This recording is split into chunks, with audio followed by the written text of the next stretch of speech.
unaenda kubai maziwa kwa supermarket na uko na 200 mbele nyuma na uko na mtoi.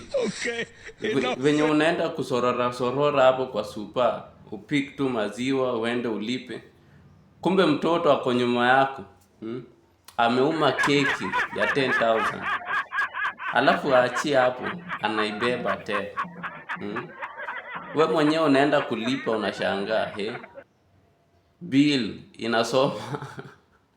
inasoma inasoma karibu 200